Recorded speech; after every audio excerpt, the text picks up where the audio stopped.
नमस्कार, स्वागत है आपका। शुरुआत आज करेंगे यहाँ पर कच्चे तेल के साथ, जहाँ पर भावों में जोरदार गिरावट देखने को मिली है। 4.5% की गिरावट के साथ आज एशियन मार्केट्स में कारोबार शुरू हुआ।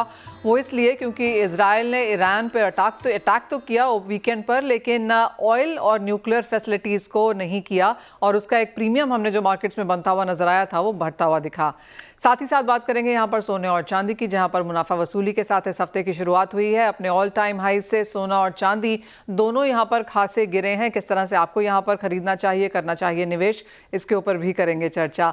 साथ ही बात करेंगे यहाँ पर कॉटन की। एक तो यहाँ पर प्रोडक्शन कम है, और उसके बाद जिस तरह से मॉइस्चर के साथ यहाँ पर आवक आ रही है, सरकार भी नहीं खरीद रही, तो क्या कंसर्न्स हैं यहाँ पर, बताएंगे आपको। इन सब पर बात करने के लिए हमारे साथ हैं energy expert Narendra Taneja, BN Vaidya and associates के प्रोप्राइटर भार्गव वैद्या, पृथ्वी फिनमार्ट के हमारे साथ जुड़ेंगे मनोज कुमार जैन, और साथ ही साथ कॉटन एसोसिएशन ऑफ इंडिया के प्रेसिडेंट अतुल गनात्रा। लेकिन शुरुआत कच्चे तेल के साथ कर लेते हैं, क्योंकि हेडलाइंस आज वहाँ पर बनती हुई नजर आई हैं। तनेजा जी, कैसे देखते हैं ये शार्प डिक्लाइन कच्चे तेल में? वॉर प्रीमियम हटता हुआ नजर आया है, लेकिन वॉर तो खत्म नहीं हुई है, तो यहाँ से अब क्या कुछ वॉच किया जाए और किस तरह के प्राइसेस रह सकते हैं?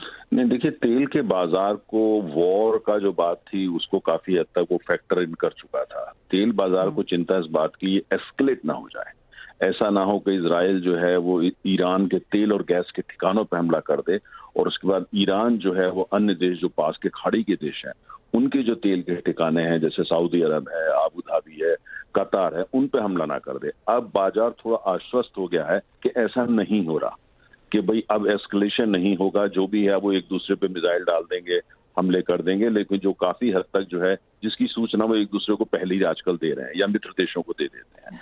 तो इसलिए बाजार अब इस पे ये आश्वस्त हो गया है कि अब ये एस्केलेट नहीं होगा, ये चलता रहेगा। जैसे यूक्रेन युद्ध को जो है बाजार ने जो है काफी हद तक फैक्टर इन करके आगे बढ़ गया था, अब धीरे धीरे बाजार को लग रहा है ये एस्केलेट होने वाला नहीं है, और ये लिहाजा जो है बाजार अब इसकी चिंता जब खत्म हुई तो वापस जो है वो डिमांड एंड सप्लाई फंडामेंटल जो है उस पर धीरे धीरे जा रहा है, और जो कीमत रिफ्लेक्ट कर रही है वो रिफ्लेक्ट कर रही है कि जो डिमांड एंड सप्लाई फंडामेंटल तेल के बाजार के वो क्या है। दूसरी बात, और कहीं ना कहीं तेल ये मान के चल रहा है तेल का बाजार, और तमाम वो देश जो तेल का निर्यात करते हैं, खास तौर से खाड़ी के देशों से, वो कुछ ऐसा मान के अब चलने लगे कि शायद अमेरिकी चुनाव में ट्रम्प साहब चुनाव जीत रहे हैं, वो जीतने वाले हैं, उनको ऐसा लग रहा है, उनका ये अनुमान है, उनका ये एनालिसिस है। और चूंकि ट्रम्प साहब ने साफ स्पष्ट कर दिया अगर वो सत्ता में वापस आते हैं तो जहां जो प्रतिबंध लगे हुए हैं कि आप तेल की खुदाई नहीं कर सकते, तेल का उत्पादन नहीं कर सकते, ये नो ऑयल जोन हो जाएगा वगैरह, उस पर वो सारे प्रतिबंध हटा लेंगे। उनका कहना है कि वो तेल जो है उसकी जहां जैसे भी होना चाहिए वो वापस जो है वो पहले तरीके से काम चलेगा, रिन्यूएबल पर फोकस पे इतना ज्यादा उनका जोर नहीं रहेगा। इसको लेकर के बाजार में थोड़ा सा उत्साह भी है कि हो सकता है आने वाले समय में डिमांड भी बढ़ जाए इस हिसाब से और उत्पादन भी बढ़ जाए। तो कुल मिलाकर के अभी जो बाजार है वो थोड़ा सा आश्वस्त, थोड़ा कंफर्टेबल, थोड़ी सी चैन की नींद, और वापस जो है डिमांड सप्लाई का ये है, कहीं से डिमांड तो बढ़ नहीं रही, वो कोई सप्लाई डिसरप्शन होने वाला नहीं है, जितनी तेल चाहिए उससे ज्यादा तेल बाजार में उपलब्ध है, लिहाजा कीमतें दक्षिण की तरफ जा रही हैं, और कोई आश्चर्य की बात नहीं होगी अगर यही माहौल बना रहता है और कहीं ना कहीं ट्रम्प साहब के जीतने के आसार भी बढ़ जाते हैं और युद्ध तो एस्केलेट हो ही नहीं रहा है, तो तेल की कीमत $65 पर बैरल अगर ब्रेंट वहां भी पहुंच जाए तो कोई आश्चर्य की बात नहीं होगी। जी हाँ, 70 और 75 के बीच में तो बहुत सारे ग्लोबल सेंट्रल बैंक्स यहाँ पर बात कर ही रहे हैं। एक इकलौती सिटी की रिपोर्ट है जो कहती है कि 60 तक की भी पॉसिबिलिटी है अगर वॉर प्रीमियम हटता हुआ नजर आए और सप्लाईज इसी तरह से यहाँ पर बढ़ती भी रहें। मिस्टर नेजा, एक फाइनल सवाल देने, इंडियन मार्केट्स में हमने एक रिएक्शन ऑफकोर्स यहाँ पर आता हुआ देखा, और काफ़ी समय से ये एक्सपेक्टेशन भी है कि यहाँ पर भी हम प्राइसेस में कुछ कटौती आता हुआ देखेंगे, जो अब तक नहीं देखने को मिली है। बात सरकार ने यही की है कि अगर यहाँ पर प्राइसेस लंबे समय तक ठहरते हैं तो ही यहाँ पर शायद एक डिसीजन लिया जाएगा। अब क्योंकि एक रेंज में हम अटकते हुए नजर आए हैं, क्या सेंस है, क्या इंडिया से कोई रिएक्शन देखेंगे हम प्राइसेस पर? अच्छा प्रश्न है। देखिए, हमारे यहाँ जो पेट्रोल डीजल की कीमतें हैं, हालांकि मार्केट डीकंट्रोल्ड हो चुका है, कहने को अगर आप कागज के हिसाब से चलें तो भाई सरकार की तो कोई भूमिका होती नहीं है, लेकिन बड़ा चुनाव महाराष्ट्र में इस समय आ रहा है और बाकी जगह तो है, लेकिन महाराष्ट्र का चुनाव बड़ा महत्वपूर्ण है, तो हो सकता है उससे पहले जो है कहीं ना कहीं सरकार थोड़ा सा नज करे और ये कहे कि भाई थोड़ा पेट्रोल डीजल की कीमत कम कर दो। लेकिन महाराष्ट्र को एक संपन्न प्रदेश माना जाता है, तो उसके लिए बहुत ज्यादा फर्क नहीं पड़ता पेट्रोल डीजल की कीमत पे। यूपी बिहार में ये ज्यादा इस चीजों का असर होता है, या बंगाल में, उड़ीसा में, तो जरूरी नहीं है कि ऐसा हो। लेकिन मेरा ये मानना है कि जो हमारी कंपनियां हैं, रिफाइनिंग कंपनियां, सब कुछ जो है, ये अपनी फाइनेंशियल और बॉटम लाइन को ठीक करने में लगे हुए हैं, फाइनेंशियल हेल्थ को ठीक करना चाहते हैं। इसके अलावा तमाम चीजों पे जो आप देख रहे हैं, एलपीजी वगैरह पे जो सब्सिडी चलती है, उसके लिए भी उनको कहीं ना कहीं से पैसा चाहिए होता है। ये तो वे फैसला कंपनियां टेक्निकली जरूर लेंगी, लेकिन फैसला काफी हद तक राजनीतिक होगा, और उसकी अभी जो कोई बहुत ज्यादा जरूरत है कम से कम मुझे नजर नहीं आती। महाराष्ट्र का चुनाव एक जरूर है जिसके लिए शायद 2-3 रुपए कम हो जाए, लेकिन जैसे मैंने कहा, महाराष्ट्र को तो माना जाता है ये तो संपन्न राज्य है, बहुत ज्यादा करने की आवश्यकता नहीं है, तो शायद वो भी ना हो।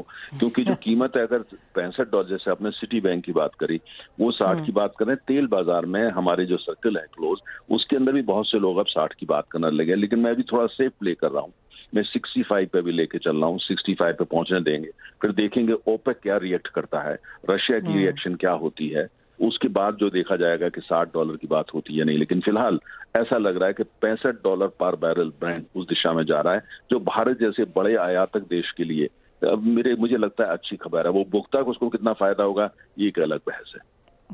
ऑल राइट, ऑफ कोर्स एक ही चीज़ में यहाँ पर काफ़ी सारे लेवल्स हैं जिनको देखना होगा। But mister Taneja, as always बहुत शुक्रिया साथ जुड़ने के लिए, और अंतर्राष्ट्रीय बाजारों में और भावों में क्या हो रहा है उसकी एक सेंस भी यहाँ पर बनाने के लिए। मनोज जी, आप कैसे देखते हैं भारतीय बाजारों में, क्योंकि पिछले हफ्ते 4% की तेज़ी के साथ बाजार बंद हुए थे, इस हफ्ते तो खुलते से ही 4.5% हम नीचे की तरफ थे।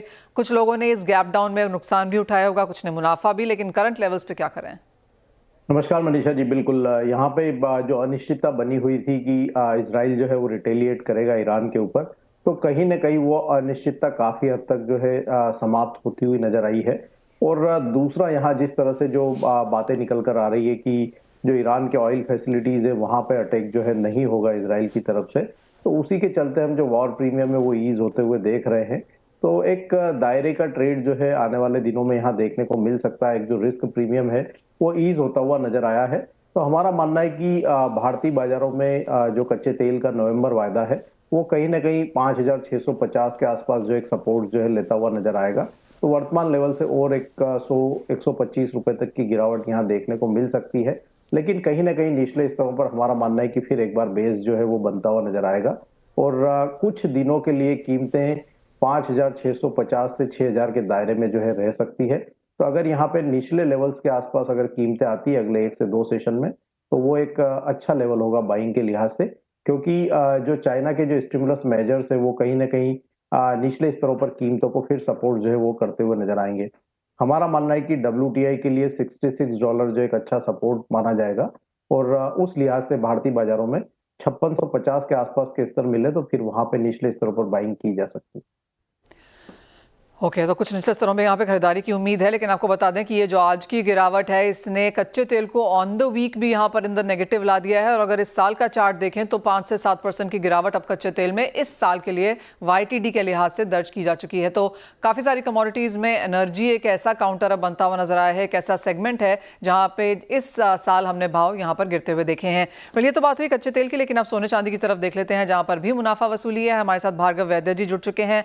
भार्गव जी, बहुत मिक्स्ड रिएक्शंस हैं यहाँ पर अक्रॉस इंडिया से कि इन स्तरों पर खरीदारी है या नहीं, लेकिन ये जो गिरावट है इसका क्लियर फायदा हम यहाँ पर खरीदारों को आता हुआ तो देखेंगे ही। जो खरीदारी करना चाहते हैं, साइडलाइंस पर अब तक इंतजार कर रहे थे, आपका इस हफ्ते को लेकर क्या सेंस है, किस तरह की बाइंग है और प्राइस को लेकर क्या व्यू है?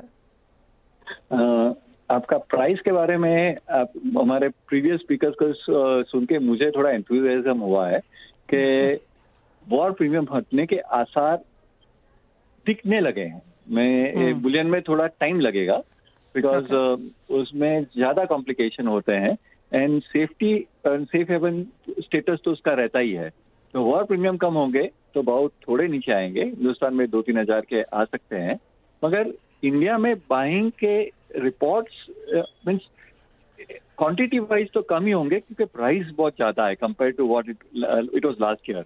सो क्वांटिटी थोड़ी कम होएगी, मगर जो पैसा स्टॉक एक्सचेंज में जा रहा था, दूसरे एसेट में जा रहा था, उसका लास्ट एक जो स्टॉक एक्सचेंज का करेक्शन आया, दूसरे सब एसेट के परफॉर्मेंस के रिव्यू देखे और गोल्ड की स्टेबिलिटी देखने के बाद एक कॉन्फिडेंस सभी के वहां हो गया कि गोल्ड में हम सेफ तो रहेंगे ही, तो मनी आउटफ्लो थोड़ा बढ़ गया है from other sectors into gold. So gold will be definitely a good buying for this Diwali season. So price in retail may not come down. International price के होप से थोड़ा नीचे आ सकता है. But all dips are like जब भी dip आए वो buying opportunity है. भार्गव जी, कहाँ पे खरीदने की आप राय देंगे? जो ब्राइडल हैं, जिन्होंने पहनना है वो तो खरीदेंगे ही, लेकिन जो इन्वेस्टमेंट करना चाहते हैं, जिस तरह का मुनाफा है, जिस तरह का ट्रस्ट यहाँ पर आया है, उन्हें क्या राय देंगे? मैं उन्हें बोलूंगा कि यहाँ से 2000 रुपये नीचे जब भी मिले वो एंटर कर लेना चाहिए पूरा. तो मैं एक्सपेक्ट कर रहा हूँ कि $100 तक करेक्शन आ सकता है, मगर 76-75,000 in India is a good buy. All right, तो 76-77,000 के आसपास एक अच्छा खरीदारी का मौका है. हमने 78-800 तक के हाईज यहाँ पर MCX पे बनते हुए देखे हैं.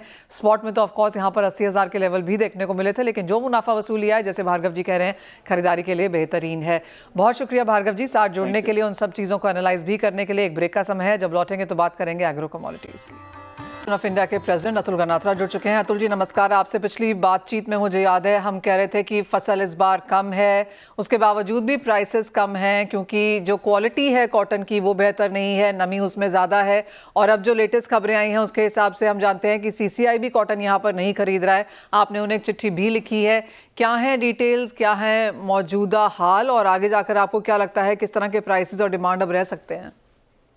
जी, गुड मॉर्निंग मनीषा जी और CNBC आवाज के सभी दर्शकों को हैप्पी दीपावली और नए साल की शुभकामनाएं.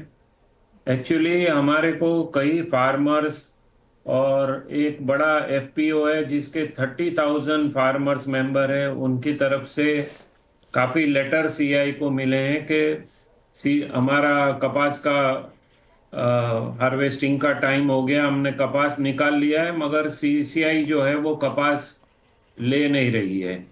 तो ये सब लेटर आने से हमने भी काफ़ी उसमें तहकीकात किया, तो देखा कि फार्मर्स जो है वो कपास 3,000 से लेके 6,000 रुपये में कपास बेच रहा है. जो CCI की गवर्नमेंट की MSP है वो 7,520 रुपया है. तो उससे बहुत कम रेट में फार्मर कपास बेच रहा है, क्योंकि CCI माल ले नहीं रहा है. और CCI बोलता है कि हमारा जो मॉइस्चर कंडीशन है वो 12% है.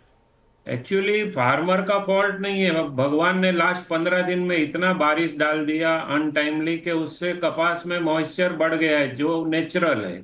तो इसमें फार्मर का कोई गुनाह नहीं है. तो हमने हमारे जो माननीय टेक्सटाइल मिनिस्टर सर है गिरिराज सिंह जी को, उनको लेटर लिख के एक रिक्वेस्ट किया है कि CCI के जो रूल है उसमें थोड़ी ढील दी जाए, क्योंकि ये कुदरत का खौफ है. तो अतुल जी, क्या पहले भी इस तरह की ढील दी गई है? क्या इसका कोई प्रेसिडेंट है? और जैसे आपने कहा कि एज ऑफ नाउ सरकार यहाँ पर नहीं खरीद रही है, कब तक सरकार को यहाँ पर खरीदारी शुरू कर देनी चाहिए? कब तक किसान इसे होल्ड करेंगे?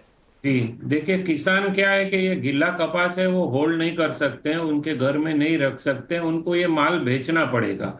और अगर ऐसे ही 3,000-5,000 रुपये में अगर कपास बेचेगा तो उसको जो उसकी लागत है वो भी नहीं मिलने वाली है. पहले ही किसान बहुत परेशान है कपास की खेती से. एक टाइम हमारा कपास का सोइंग 135 लाख हेक्टर में होता था, जो कम होके इस साल 113 लाख हेक्टर में रह गया है. तो अगर ऐसे ही कपास के भाव नहीं मिले तो किसान हमारी कपास की खेती से और दूर चले जाएगा. इंडस्ट्री को डर है कि अगले साल और सोइंग कम हो जाएगा.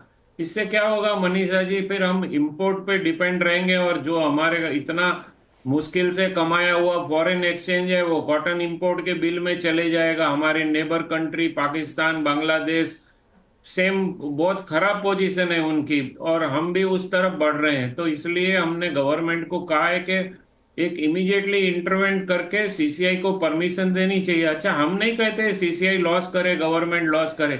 जो ज्यादा मॉइस्चर आता है 12% से 15% आता है तो 3% फार्मर से काट लेवे और परचेज करना चाहिए, नहीं तो बहुत प्रॉब्लम होएगा मनीषा जी. Point taken.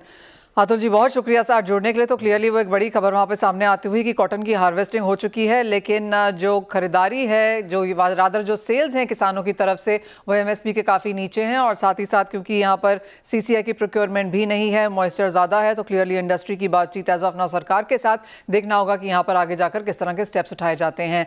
आगे बढ़ते हैं और मनोज जी अब आपसे जानना चाहेंगे, अगर हम overall agree as a space को यहाँ पर देखें तो इस साल की अगर बात की जाए तो हाई से प्राइसेस काफ़ी गिर चुके हैं।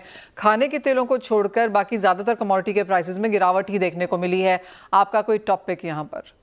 बिल्कुल मनीषा जी, काफी डिसअपॉइंटिंग जो रहा है पिछला साल, स्पेशली एग्री कमोडिटीज के लिए। और हमने सारी कमोडिटीज में देखा है कि बड़ी गिरावट जो है देखने को मिली है।